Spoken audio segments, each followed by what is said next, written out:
planning on texting him tonight and then calling him. I plan to text him this.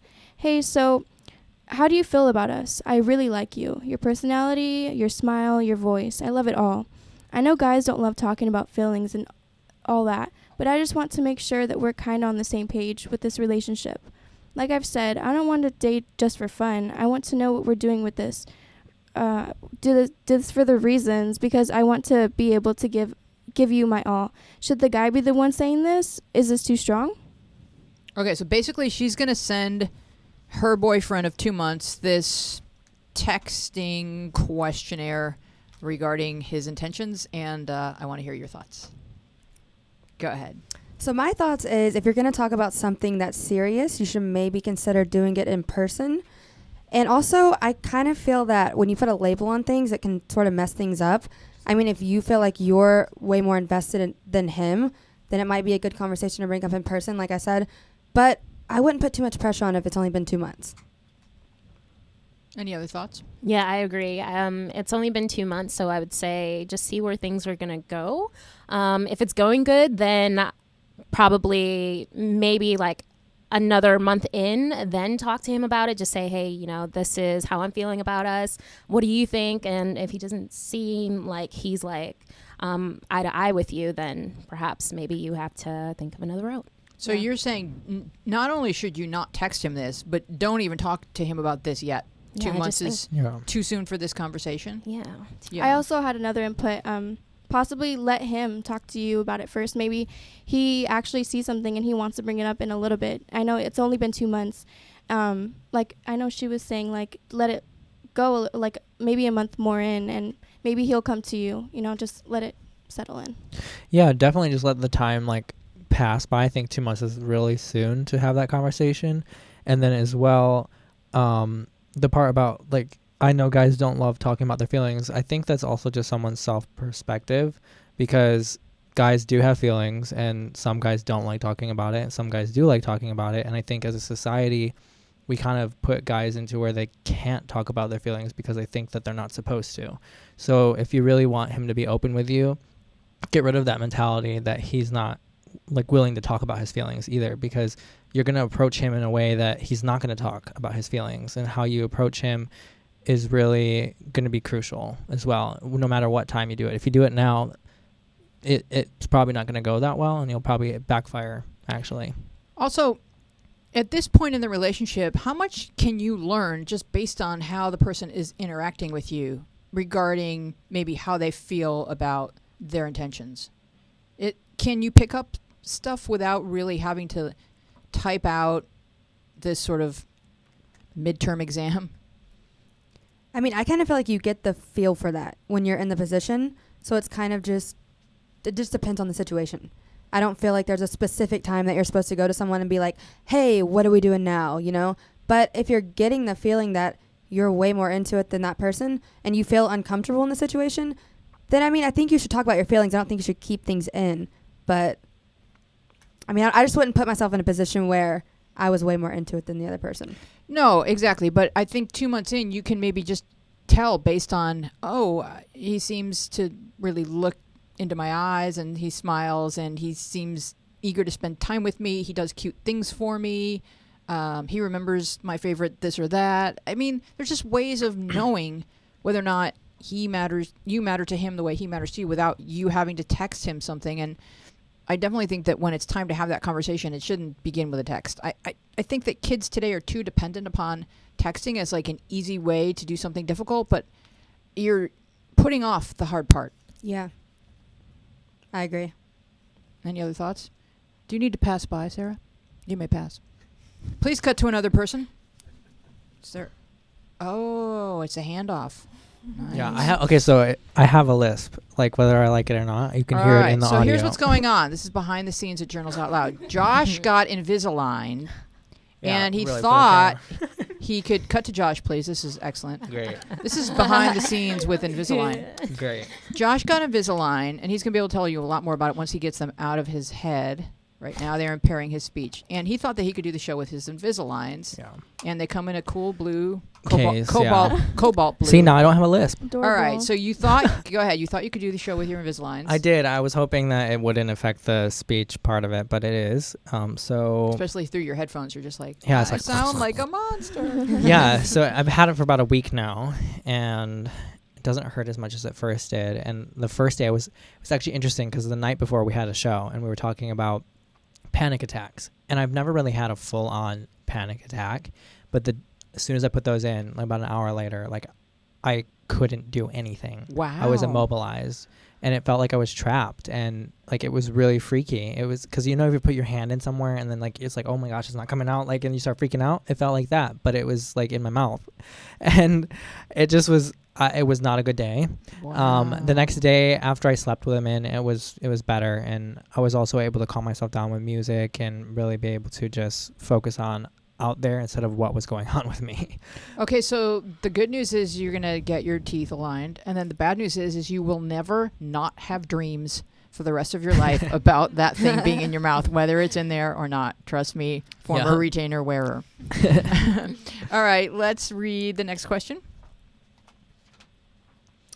How do you make friends in a new school where everyone judges you and that one friend you have is mean and selfish to you? She only cares about herself and her grades. She doesn't let me interact when other kids talk to me. It's like she talks on my behalf. She sits next to me in every single class. She's not my friend, but I'm stuck with her because she's from my old school. How do I make new friends? This is a good question because it's like that friend trap that you feel like, well, because when you're grown up, you can be like, drive your car away from a person. Yeah. But like when you're a kid, you're like geographically trapped with a certain subset of people for a very long time. So it's awkward. Like, Josh, what do you do? Yeah, well, I think part of what she said, they both went to a new school, and she's kind of sticking with what's comfortable and familiar, and her friend's not. And so she feels trapped in a way where she has to be in this relationship with her friend, and really, like, your friend's already showing that she's not probably the greatest of friends, and she's moving on in some ways. And I think it's possible that you can stay friends. However, you also can't have her be your only support line in school. Like, you're at a new school, and really put yourself out there and make new friends. It's going to be risky, and it sucks sometimes moving to new schools. I moved a lot in high school. I went through like 4 or 5 different high schools, and so it was like constantly having to make new friends and be the new kid, and it's not as fun. But then think about it as you get to have a larger subset of friends, because now I have friends that like all across everywhere. So it's interesting, like the perspective. When you get older, you're going to look back and actually be thankful. But it sounds like this friend is kind of running interference to kind of prevent her from it and interacting with other people. Like she's trying to just kind of stall her social progress. Go ahead. Yeah, that's actually what happened to my little sister. Wow. She's 12 now, but she was 11 last year.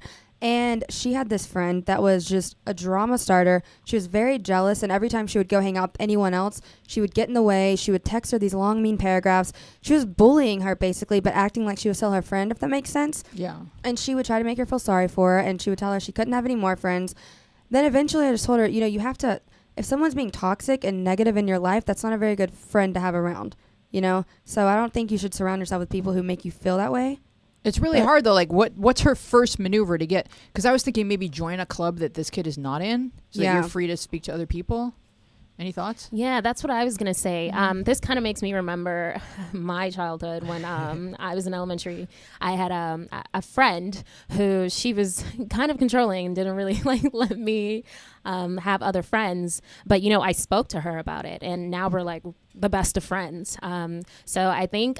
First of all, if she's your friend, she should give you that freedom to be with whoever you want, be friends with whoever you'd like to be with.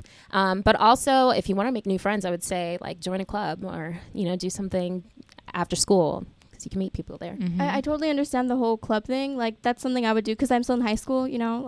I can do the whole club thing, but I have my group of friends. We get along. But in this case, I'd say the thing to do would be. Just to speak your mind, let her know how you feel. You don't want to be trapped in this whole thing. Your whole school year, years to come. You don't want to let people know you're just trapped in this. You want to have friends. You want to be able to talk to other people.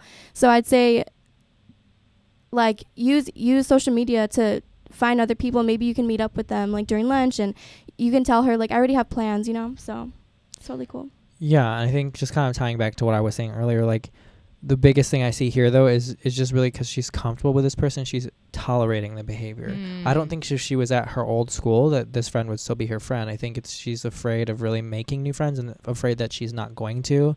And I know her friend is running interference and that's happening, but I also think there's a level there that she thinks that she won't find friends, and you will. Like there will be people. There'll be people that end up coming into your life that, like, especially through clubs, like you find common interests, or if you just go to a sports game, even if it's not a club, just do events at the school and just be nice to people in your class too. Like if you ever need to do a paired assignment, try not to pair yourself with your friend. Like, and she can't really run an interference there because your teacher is going to be like, what's going on? Yeah.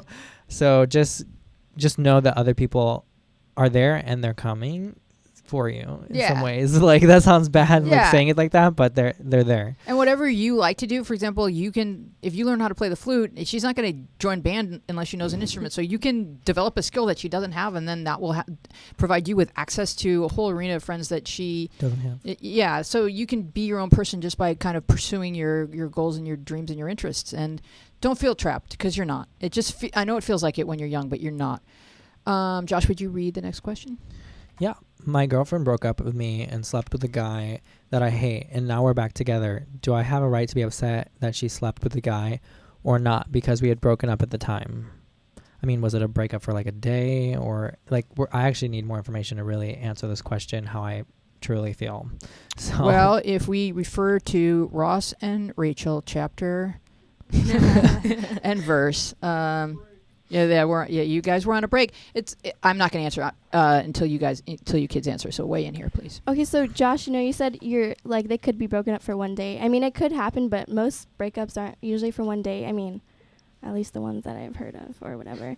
But he's not calling it a break. He's calling it a breakup, correct? Yeah, he said my girlfriend broke up with me. Okay, so I'd say like a week, maybe 2 weeks, possibly. They could. He totally has a right to feel like a bad like this is wrong, like he hates him, like and she probably did it on purpose just to get him upset. Girls are totally vicious and mean, but I mean we ended up like they probably just came. I mean, I'm a girl, so whatever. I mean too. What's with though. Girls? I mean too though. I admit know. it. I have like I don't know. We're just different. We have emotions that we can't put out all the time, but they probably just came across each other and she had to let him know. So She could have also just been really upset and unhappy, and so girls do things sometimes just because they just need to be held or loved or appreciated. It's complicated, but who else has thoughts? Yes. I mean, maybe she didn't know he hated him. I mean, that could be the case. Yeah. But I think he does have the right to be upset, because if she knew he hated him, then that's pretty messed up. But if he's back with her, then that must mean he likes her enough to be with her. And I think they should just have that. He should just have that conversation with her, just to lay it out on the table, and so that doesn't have to proceed into their relationship now. It's because it's how the experiences they'll have now and what the future will be like, and they shouldn't let that past come into it.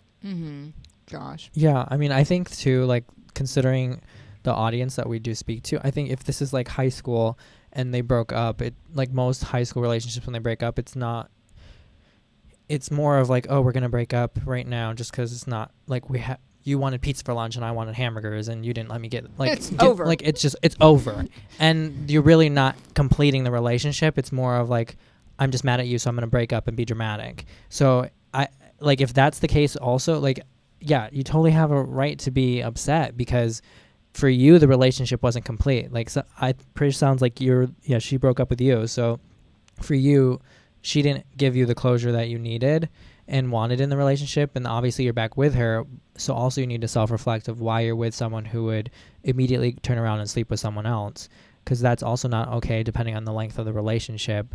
So it's just really overall what the situation, I don't think you should be with her, and I know that you're with her now, or at least the question's phrased that way, you're with her right now, and I think that the relationship has run its course.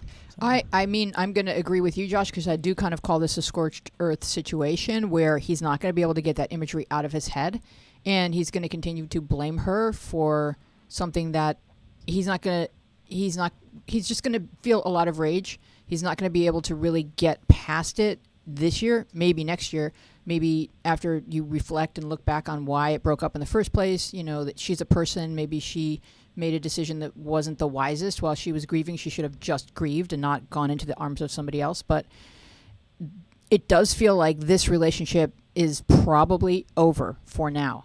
And because you can either be with her and completely forgive and forget, or you can break up. You can't be with her and still blame her and feel angry. Exactly. Yeah, I was just going to say, I think it's kind of human nature to feel jealous or mad or frustrated or whatever at that person if they do turn around and go do that with someone else. And I think especially if it's someone you hate, like if it was a specific person, you're going to be even more upset and more mad. And like you're saying, he's probably not going to be able to get the image out of his head. So I think it's just kind of over, unless you're just going to totally forget about it. And I don't know if that's possible. Not in high school. Not in college. Not in college or high school. Not if you're a man, because I do kind of know that men can be territorial when it comes to the women that they love, and so it's just going to be difficult. So just understand you're human, and that your question was, is it okay to feel this way? We're saying, of course, you wouldn't really have a pulse if you didn't, but we just don't know how healthy it is for you to go back to her. She may have kind of like thrown a grenade into this relationship when she made the choice to go and do that, but you two have to talk, and you can't just stay together and always feel resentful and angry. And then every time there's an argument, you throw this back at her. That would be super unhealthy. All right, the next question is how... So there's this is one of those questions where it's like, we do not have enough information, but we're going to try. How do I know when I'm ready for sex? Josh? What do you got for me? I mean... You've been here before, and this isn't... this question comes up a lot, actually. Yeah. I mean, a lot of the answers that we give are more of scenarios that we kind of throw back. And I know one of them that was brought up a couple weeks ago was... if you can go to the store and purchase condoms and not feel embarrassed about it, then you're probably ready. Or if you're not ready, if you're not ready, well, then you're not ready. But there has to be some level of comfortability around yourself and being able to talk about it with your partner, and not just expect, let's go over, hang out, and let it happen, but not be able to talk about it. There's a certain level that you need to be comfortable with. That if you can't talk about it, if you can't freely go out and purchase items that safety items that you'd need, then you're not ready whatsoever. You also have to be ready to make an appointment to go see a gynecologist and talk about all the safety precautions. The girl is more vulnerable during sex than the guy. That's just a human fact. So you need to make sure that you're completely safe. It's grown-up behavior. And it may be that children have urges along these lines, but it doesn't mean that they're ready to engage in them. It just means they're ready to start fantasizing about it. And yeah, it's 10 years of fantasy really before you're ready to do it. And it doesn't seem like that's fair, but that's what makes the best sense. Because let's not pretend that sex doesn't make babies. It does. Who wanted to speak? Kimmy. Yeah. Oh, yeah. That's what I was going to say. I mean, I would say if you're ready to support a child. Yeah. The kid thing. I totally forgot about the kid. Then you're ready to have sex. But I mean, obviously, a lot of us, we don't want to think about that. We're just no, we're ready. But I would say if you feel comfortable with your partner enough to, have sex, and you feel like you're mentally connected, because I think having that mental connection is so much more better for both the sex and also just feeling comfortable with the person you're with. So I would say if you feel comfortable physically and mentally with the person, then you're probably ready. I would say I don't know if it's possible to know when you're exactly ready, but I think it's good to know when you're not ready, and that's if you feel pressured, and if you're just doing it to be cool or to fit in or to look a certain way. You don't want to do something that you're not ready for and then regret it later on, or something bad happen, get pregnant, and the person who you get pregnant with is going to be a commitment for life. So, and one of the main reasons why girls agree to it is because they think that it will keep the boy interested in them. Not true. Not true. Josh, you were going to say? I mean, especially in high school, not true. It will not probably keep the boy interested in you at all, actually. And in high school, especially, like if you've really got to think about the kid aspect of it, because you're in high school. Are you really going to be able to take care of a kid right now? And in college, I mean, that's doable. It's still, though, like, it will impact your education. You can complete your education. It just might take longer. And then it's the other aspect of this too that we haven't really mentioned is the law aspect of it. Like, you're not ready unless it's also legal. So you got to know that there's consequences if you're going to try to break the law or go around the law and say, oh, it's not going to affect me, because it very much could affect you and whoever you're with. So I mean, if you think of any of the laws that we have, that they're all designed to protect children from things that would be unhealthy. For example, drinking underage, having sex underage. Those are all things that could go desperately awry, and we want to keep you safe. That's why laws are written. It's not because anyone's trying to punish you or keep control of you. And also, I was going to say that it could be harder for girls because sometimes they may feel like that pressure from the guy, like, like, I'm ready to have it now. And they may think like the guy's going to leave them. But you just have to know, like, your worth, like, the patience, like, waiting. There is a person out there that will be willing to wait, or who's going to respect, what you want. So if he doesn't want to, respect you and wait, then you kind of have to let him go. So the rule of thumb that I say is over 18 and in a loving and committed relationship, because along with sex comes danger, and so you should be having sex with someone who's putting your safety as a primary goal. And if you're not with someone who understands that you're putting yourself at risk, and if you're not with someone who's putting your safety first, then he doesn't deserve to know that part of you. So that's kind of the rule of thumb that I give. So it's a long answer to a very short question, but we did good. Okay. Space Violin wants to know, I'm pretty sure I failed my biology test and I feel like crap. What should I do to make myself feel a little better? Josh? Stop saying you failed your biology tests. Wait till you figure out whether you did or not, because right now it's not in front of you, so there's no point in worrying about it. In the meantime, ice cream? Yeah. Right? Ice cream, movies, whatever. Like, just when the paper's in front of you, then you can worry. But right now, don't worry. I was going to say, you can also go out with friends. Friends are good. They can make you feel a lot better. And, like, you can also, like, do a study group for the next test, so you make sure you don't have a lower grade or anything like that. I mean, I personally don't do well in the science categories, so I've gone through it. But, I go with friends. I make myself a little bit happier, and I make sure I study for the next one. So.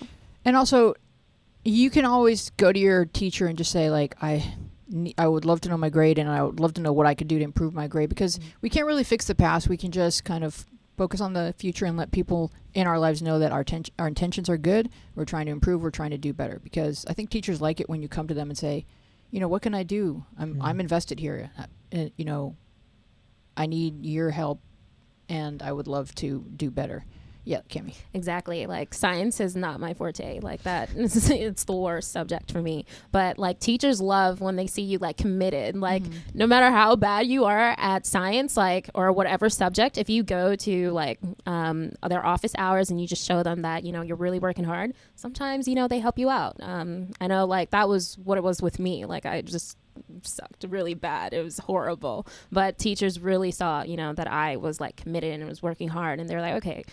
It really does help a lot, because if you think that something's not your thing, as soon as the bell rings, like, your natural instinct is get me out of here. Like, you don't even want to make eye contact one-on-one with this teacher, because you know that they probably hate you, or you think they do in your imagination. But so sort of fight against that urge and go up and say, like, I know that science isn't my thing, but I really want to do better, and what can I do? And I do think that when it comes time to, like, whether or not it's going to be like a D- or an F, like, they're going to, like, oh, I like this kid. This is a good kid. Yep. Cammie, would you like to read the next question? Yeah. The last person I dated broke my heart, but we are still drawn towards each other with little games. Then one of his friends asked me out, and his ex is kind of my friend. I kind of like him, and he likes me back, but I don't want to hurt anyone. Who can interpret this question? First of all, what are the little games, and what is the backstory here? Anybody? Exactly. Josh? I'm actually lost. Like, You're at a loss. I gotta so read does this that mean again. like flirty stuff or whatever? The last person I dated. I'd say for games, because, I mean, like, I personally go through games with boys, as I call them, games. Okay. When he just doesn't want a title for the relationship, I guess. Or, you know, he's messing around with other girls, basically. Yeah, I'd say games, as in, Okay. yeah, like just going around talking to other girls. I got the scenario. got this? I got to know All what's right. happening now. Okay, so this person broke up with her boyfriend. Mm-hmm. Her boyfriend's friend, ex-girlfriend, is her friend. Mm-hmm. So now she's in the situation where she's about to date her friend's ex-boyfriend. Okay. Yeah. So we're really talking about friend's ex-boyfriend. Is that okay and cool? Yeah, go ahead. I'm going to say no. I mean, if she's your close friend, it shouldn't matter how much you like that person. I mean, that's just not something that you do. I feel like that just breaks a whole level of trust that you can't rebuild. You should never have to worry about your friend dating your ex. You know what this reminds me of those parking signs that say, if there's like more than 3 things about when you can park there, just don't park Just there. Don't park because you can't figure it out. Yeah, exactly. Go ahead, Gammy. Yeah, and I mean, she says that she kind of likes him, which means that she's not really may not be that much into him, which means if I were you, I probably wouldn't sacrifice your friendship for someone you kind of like, you know? Well, there's all kinds of levels to this because besides kind of liking him, she's kind of a friend. That's so it's true. like, are you trying to justify the fact that you like him, or are you trying to justify the fact that you're gonna stab your friend in the back? Like, I don't know what this question's asking that much. Let's see. I feel like it could also mean she just kind of likes the attention. Yeah. You know? Wow, that's insightful. Yeah. Because, you know, when you're playing games, I feel like everybody kind of likes games to a point. I mean, you don't want to get yourself hurt, but, you know, like everyone plays them sometimes. And I feel like that attention can be exciting. You know, when you first start dating someone, it's exciting and then it gets real and then you deal with real things. I feel like those little games can be kind of like, ooh, this is exciting, but should I be doing it? Like, we all kind of like to do those things that we don't know if we should be doing. But in the bigger picture, I don't think you should mess with that. I don't think you should throw away a whole friendship for something that's so meaningless. Yeah, unless it's like true love. I mean, if you're getting married and starting Yeah. a family and it's like Do you have your friend from 5th grade, Yeah. don't worry. But yeah, for the sake of it, it's like if there's this many landmines, don't step here. That's kind of yeah. a rule of thumb, I guess. Do you have anything to add, Jade? I mean, I was just gonna say, I think like the number one rule of like girl code is like don't date your friend's ex, like your boyfriend. That's just something you don't do. I mean, okay, she said she kind of liked him, but she could be like hiding her feelings like right now, you know? She could be like developing those feelings for the other guy? Yeah. For him, you know him? So for him, but she just doesn't want to let that girl let, you know what I mean? So we know exactly what yeah. Yeah. Just in the words of Mean Girls, that's just like the rules of feminism. You know? Yes. You don't do it. Feminism. Yes. All right, good job, panel. We're going to swap out our panel right now. So if you're watching us on YouTube, hold on tight. Awesome. Yay, you're doing a great job. All right, Matt, we will wait for your cue. We can just toss it. You're going to love it. Everything's up and running, so take it away. All right, could you please introduce yourselves? Hi, I'm Gabby. I'm Maya. Oh, Josh again. I'm Thea. Yay. Yay. Maya, would you please read the first question on the second page? Yes. So my friend is being a hypocrite. I'm a huge fan of Brendan Urie. He's my profile picture. I post about him on my Instagram, and I often quote his songs. She often comments on my pictures of him like, wow, seriously? And, Today she sent me a message saying, really, your profile picture? Just wow, I don't understand why you're so obsessed with him. But she does the exact same thing. She's a big fan of Dan and Phil. She quotes their videos, posts about them a lot, and messages me 24/7 about how she loves Dan more than Phil. I thought it was a bit annoying, but I never called her out for it. Yet she calls me out for doing the same thing. What should I do? I think that you should call her out because if she has the audacity or the courage to call you out, that it shouldn't be that different for you, and you should have the courage to talk to her about it and be open with her if you guys are good friends. Oh, well, I think that you should kind of just ignore it because she's being petty. So don't even give her the time of day. And maybe just talk to her about it. Be like, hey, you kind of do the same exact thing, so just chill. Yeah, it's a long question, But the answer can be pretty short because I don't think that doing something bad because someone else is doing something bad is kind of the cure. I think the cure is sort of pointing out, like, how about if we both don't give each other the business about fangirling because we're both fangirling and just kind of laugh with her? Because really, like, we all fangirl, right? We were just fangirling about Hamilton. Yeah. And did anyone else here call us out and say, like, that play is not the best? My play is the best. Like, really, honestly, she's only calling you out because she thinks that Dan and Phil are the best. And she kind of wants to get into it with you, but in a fun way where you celebrate the people that you love. Go ahead.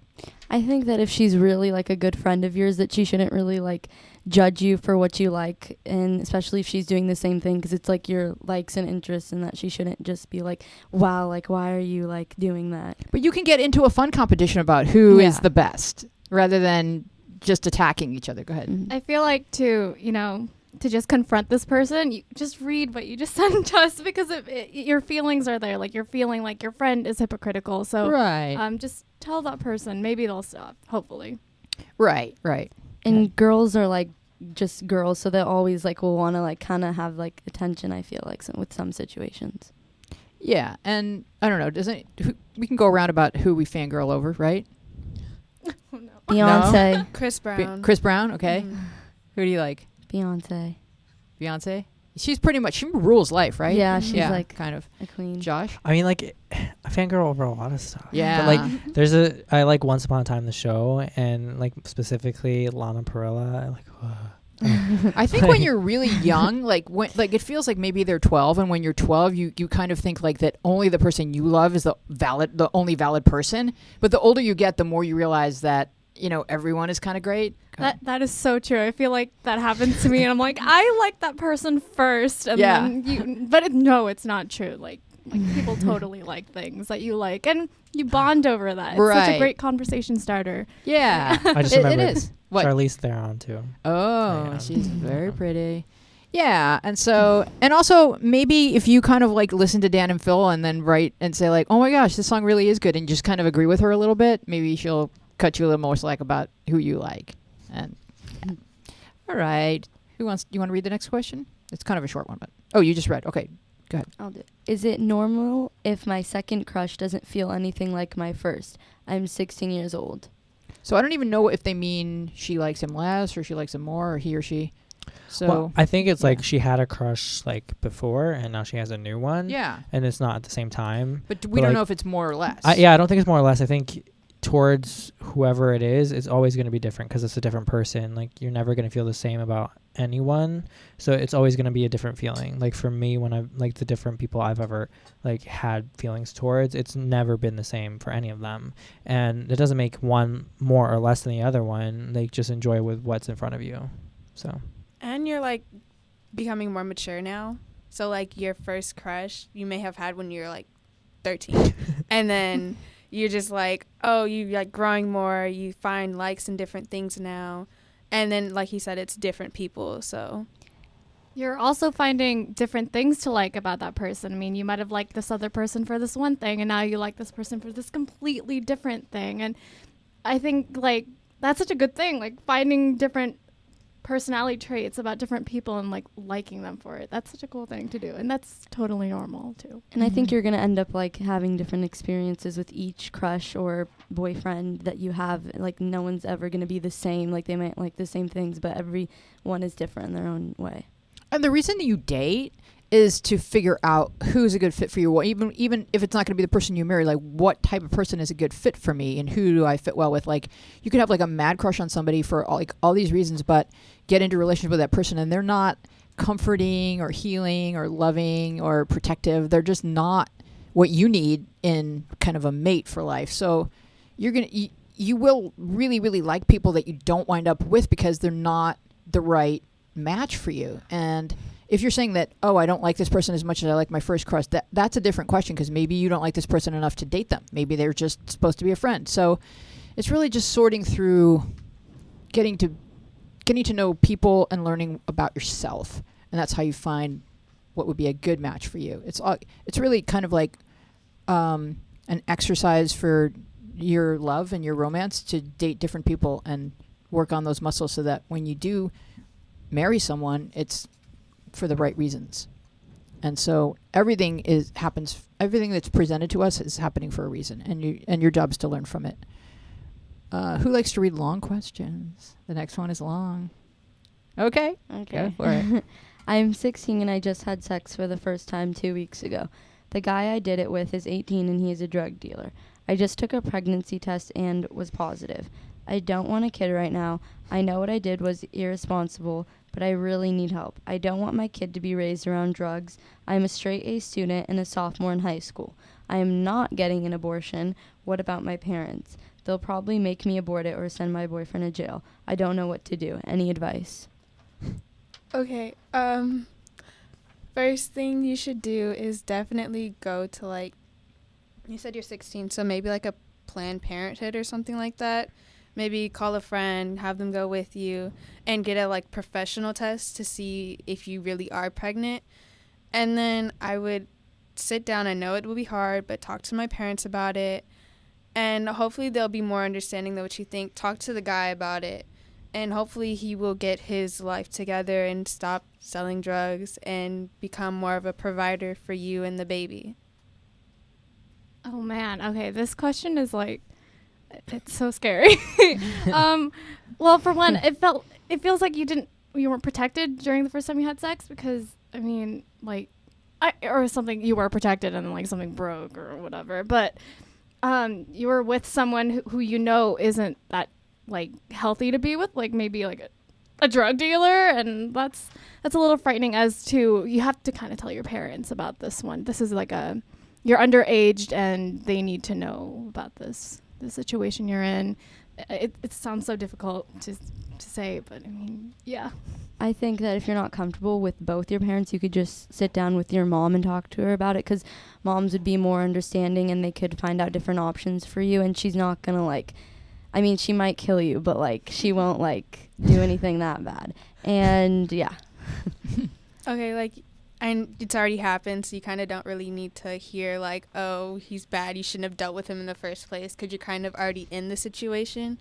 The best thing to do is just talk to him. I think you should talk to him first, actually, and, like, see how he acts, and just be prepared to take care of this child on your own, because he doesn't have the best lifestyle. He could get arrested. You don't know.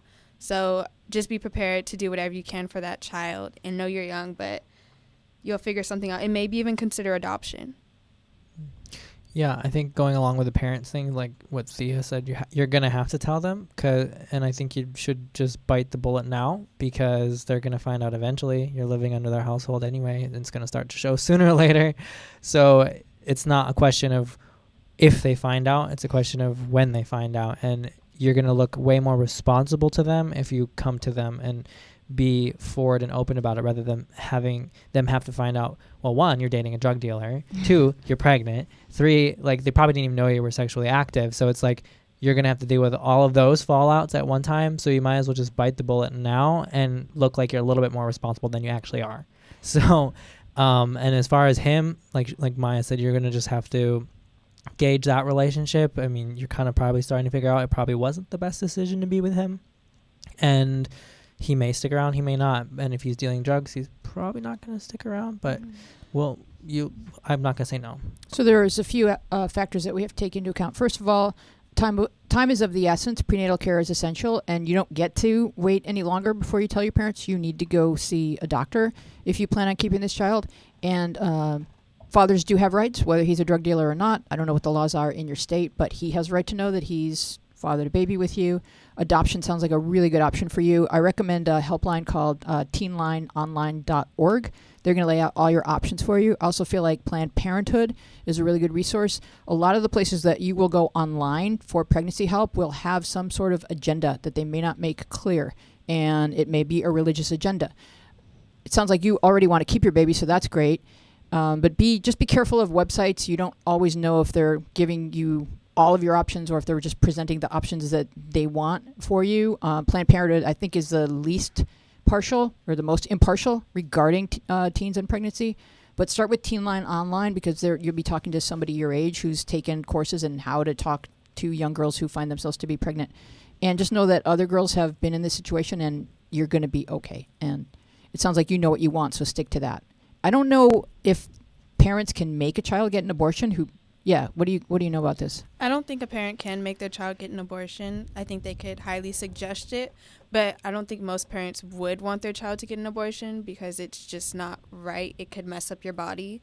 So I would definitely stick to not wanting to get an abortion because it could just really mess you up in the long run, emotionally and physically. So just explain that to your parents. Josh? Yeah, parents legally can't make you get an abortion. If you're underage, like in whatever state you're in, if you're underage and then you get pregnant, they will have more of a say and they'll be in the room and they may be able to influence the doctor. However, they can't force you to really do anything. They're also the ones providing you with a home, so you may have to choose going somewhere else. Now, if you're over whatever legal age it is of consent, they're not even allowed in the room when you make that choice with the doctor. Like they take you there and then the doctor talks to you privately and they're not even allowed in the room because they don't want you to be persuaded or swayed by anyone, not the father, not anybody that has any intentions other than what you want. So like they can't force you to do anything. Mm-hmm. And that's state by state pretty much. Yeah, it's state by state. Okay. Yeah. I think when making a decision, you should be like positive and like this is what you want because one decision is gonna affect your life for the rest of your life. So you should really know what you want and talk to your parents and just tell them like what you want and see what their opinions are about that and stuff. Yeah, going around what you just said, if you do plan on keeping this child, how the whole thing with the father, does he want this too? I know like it's your choice because it's your body, but do you want him in your life when you have this child? Is that why you're so afraid that your parents will send him to jail? But such a huge deal that they need to know about this. Yeah, and it's tricky too because if you're 16 and he's over 18, then your parents may want to press charges, and your parents are going to have a reaction regardless. But you do have to tell them quickly. Yes. I think. Oh, sorry. Go ahead. Oh wait. Sorry. I think that if you should, if you want to have the kid, you should think about the like father perspective and what the kid's gonna be around, and yeah. So basically, like what you were saying, the father, you can't force him to be in the child's life, and yes, like you don't want your child around drugs, so you probably wouldn't even want him in the child's life in the first place. But you should give him the option to either get out of the drug dealing world or like stay in there. If he stays in there, then you shouldn't keep the child around him. You can't really have any control over what he does with his life. You do. I think you're obligated to let him know that he's father to child, but then you can go to the courts and say he's not going to have any kind of custody or any time alone with his child because his lifestyle is not fit for that. Josh? Yeah, I mean, kind of going off what you were saying earlier, like the parents may want to press charges. That's also a state-by-state basis as well, because let's say per se if you're living in California, the parents very well could get him in trouble and legally press charges. However, Michigan, this isn't illegal. Like the age of consent is 16 and an 18-year-old can sleep with a 16-year-old. So it's like they won't be able to really come at him that way everywhere, but where they could come at him is get him in trouble for the drug dealing. And so it just really depends on who your parents are as well. Like, do they want to just stir up trouble in some ways, or like they may want to cause him like some repercussions because of what they see that he's done to you, but also like know that this is because they're trying to protect you as well, and it's not because they're trying to be mean to him or any of that. It's just they're really just naturally just protecting you, and they may feel like that's the right way. I personally disagree with that. However, that I'm not your parents, so whatever your parents do is your parents.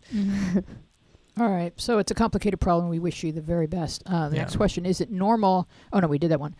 So there's another really short question. Why would someone still talk to their ex?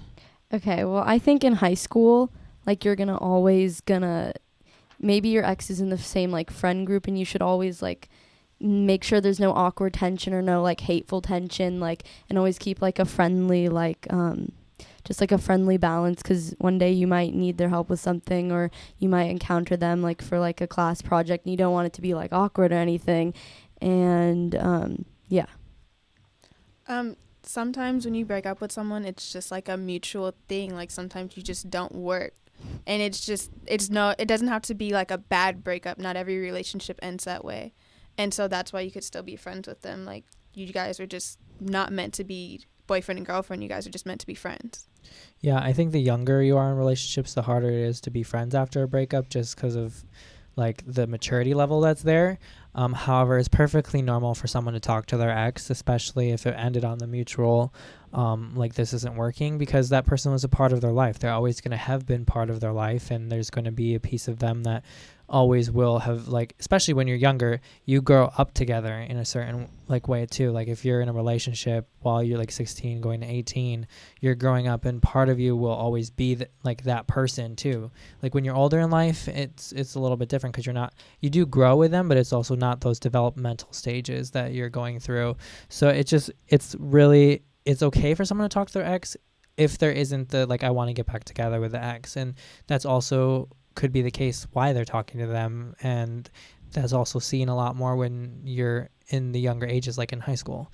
So it's really the maturity level you have to gauge like of the person. Yeah, there always could be an agenda. So it's such a short question, we can't tell why you're asking it.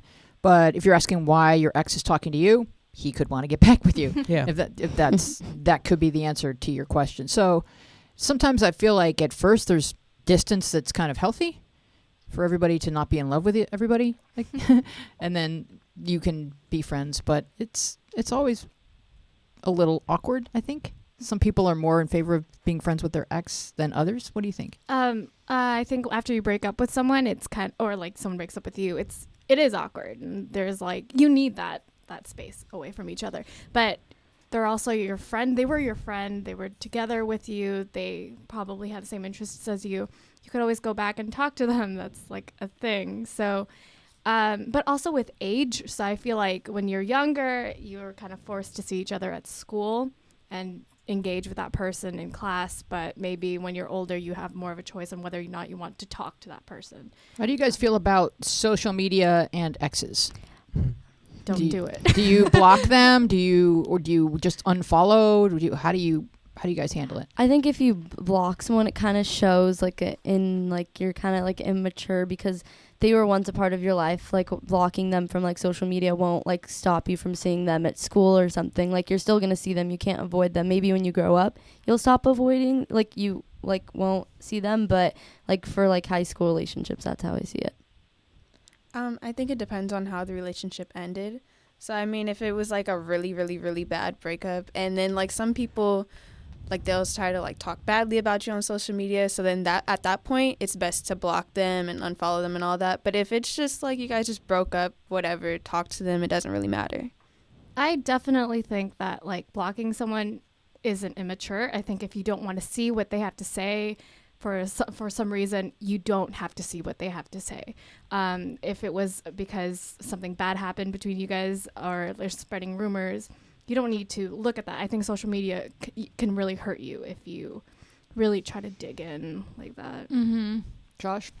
Yeah, I think it's like the blocking, it just depends on also the situation, kind of like what I've been saying the whole time. Like if you ended on a bad note and you're just doing it to like hurt the other person, just don't do it, because then you're going to also feel bad about doing it. But there are certain circumstances, like for me, for instance, like I did block like my ex, and it's just more of like I didn't need to see what was going on with her, and I also didn't want her really seeing what's going on with me anymore, because it needs to be that space. Also, like she said, like the space needs to happen, so that way you can get to the point where if you're ever going to try to be friends again, nothing's there and you can start from scratch. Because if you're trying to be friends like right away, it's not going to happen. And for me, like that's not something I'm really looking for.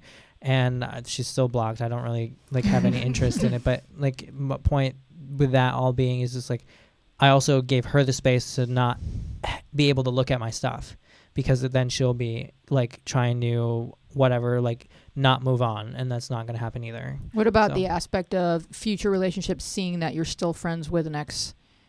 Is that a factor? Or you dating someone and seeing that he's still friends with an ex, does that ever bother anybody or become part of the conversation? I lost my train of thought. Well, I mean, I think for me, like it doesn't like bother me. It's more of the trust. Why did it get so quiet? Like the trust with the person that is friends with that ex. So it's more, do I trust the person I'm with not to be in that friendship for something more, or hoping that something else would come out of it, rather than just being friends with them, because they do have a past and you can never get rid of that. They'll always have a past. And it's more of like, who are they to each other now? And is your relationship solid enough to be able to trust that person and not be constantly doubting what their intentions are with the other person? I mean, it's probably a little bit weird to note, like, become friends with someone that you're dating and then look and see, oh, their ex commented on something they posted. Because I was married before this became so much of a factor, so I'm just wondering how you guys handle those kind of like intricacies involving just our social circles. I think it has to do with self-esteem as well. Like, I feel like if a person has low self-esteem, like, let's just say I had low self-esteem and I saw that my boyfriend was following his ex, then I'll be like, oh my goodness, he's still talking about her, like talking with her. They might get back together. You should trust that person. Like, they wouldn't be with you. I mean, I'm not talking about for everybody, because some people will cheat on you and all that other stuff. But if that happens, then it just happens. You can't really, it could happen with an ex. It could happen with someone new. Like, you can't block every female from his life or every male from her life. So yeah, exactly. Like, trust is going to be there regardless of social media. I get it. Would you like to read the final question? She's like, what question? There wasn't. Yeah, She there printed it wasn't- out there at wasn't home one. before you added the question. Oh, she printed out. Yeah, I added a question because last week we ran out of questions, so I want to make sure we had enough. Okay. Hey, Wheezy. So me and my boyfriend have been together for almost 2 years. We haven't had sex yet. He wants to, and I want to, but I'm so scared. Not about the pain, but I'm scared I will let God down. And I'm scared I will disappoint family members. I am 19 years old, and my boyfriend is 22. We have tried other things, but we never went farther than that because I was just so scared. And he does seem upset. He says he wants to experience that with me in his youth because he's a virgin and I am. And I don't know what to do. I don't want to let neither sides down, and I don't want people to frown upon me, especially my mom and God. Well, I think this kind of goes back to the question, how does one know they're ready for sex? And I think that there's a lot of different key components to know when you're, like, this situation, to know when you're, like, actually ready. And I think you should, yeah. Go ahead. I think this one is a little different because it does have that aspect of religion. Yes. And they totally, like, no sex. Like, it's not, you wait until you're married. And honestly, I don't know how to, like, really answer this because it's so, like, it's a difficult thing because God, or what you might think of God, is all-knowing, and he'll know what you feel like you're, I don't know.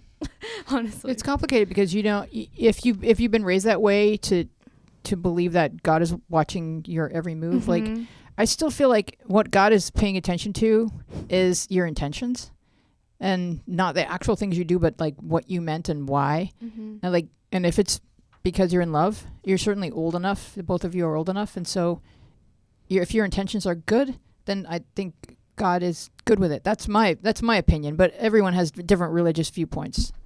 from like a religious aspect, definitely wait. But then like other people will be like, well, it's not very likely to actually wait till marriage to have sex.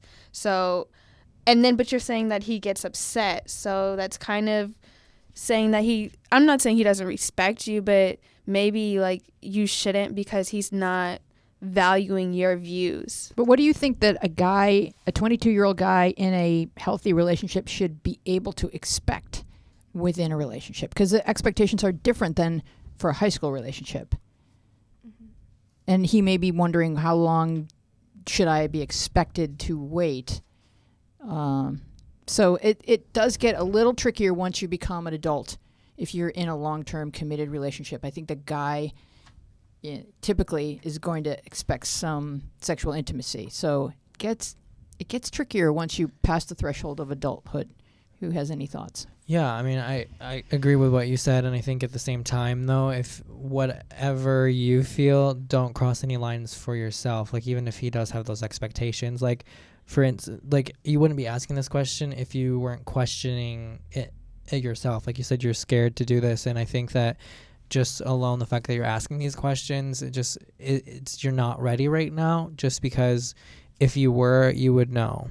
And it's weird saying that, but like, trust me, if you were, you would know. And the fact that you're saying like, well, I'm scared about like this, I'm scared about this, and my family members and letting God down and all this other like aspects of it, then just don't do it then. And like, if you want to wait until marriage, you should probably be dating someone else who wants to wait until marriage, and you have your expectations matching each other, so that there isn't always this pressure like, oh, every day he's wondering, when is this going to happen? If you were with someone who, when both of you have agreed, like, we're going to grow up a little bit more, we're going to kind of grow together, and we're going to wait until marriage before sex, then it's not this heavy weight hanging over the two of you.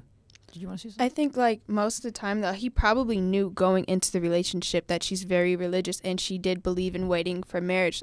So it's not right for him to get upset with her.